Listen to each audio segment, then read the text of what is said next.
The morning train. One morning, I stood on the pedestrian bridge where the soft dawn light illuminated the surroundings. Every day, I came here early to capture the freight train's powerful passage with my camera. However, recently, new panels installed along the railing had made it difficult to get a clear shot. Fortunately, a narrow gap between the panels remained, just enough for one person to fit. 3 days ago, I found the gap already occupied by a man. A middle-aged man stood there, not taking photos, just gazing at the train. Annoyed, I waited, but he didn't move. I ended up missing my shot and left empty-handed. The next day, I returned at the same time, determined to get my photo, but the man was there again. I cleared my throat, hoping he'd move, but he remained like a statue. Again, the train passed, and I missed my chance. On the third day, I headed back to the bridge, my frustration mounting. As expected, the man was there again. This time, I couldn't hold back and approached him. "Excuse me, can I ask you something? Do you like trains that much? You're always here, but you never take any photos.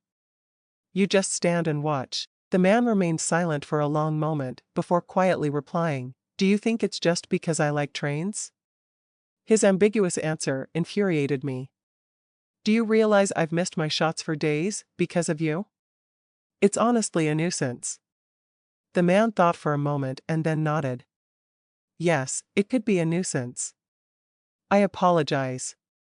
Relieved, I said, "Good. Now, please move. The train is coming soon."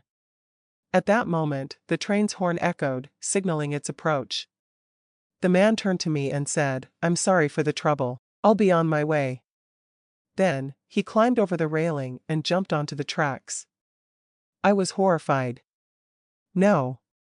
Don't. It's dangerous." But he had already jumped, and the train didn't stop. The train didn't stop, and I could only watch in shock as the scene unfolded. After that day, the man never returned. Yet, strangely, I found myself standing in that spot at the same time every morning. Then, one day, a young man approached me. "Excuse me, can I ask you something? Do you like trains that much?" I quietly smiled and replied, "Do you think it's just because I like trains?" A look of unease crossed the young man's face. "Do you realize I've missed my shots for days because of you? It's honestly a nuisance." I nodded. "Yes, it could be a nuisance. I apologize." The young man seemed relieved. "Good. Now, please move. The train is coming soon." At that moment, the train's horn echoed. I looked at him and said, "I'm sorry for the trouble. I'll be on my way." Then, I climbed over the railing and jumped onto the tracks. In time, I had become the man from before. And still, I stood there, waiting for the next person to ask, "Excuse me, can I ask you something?"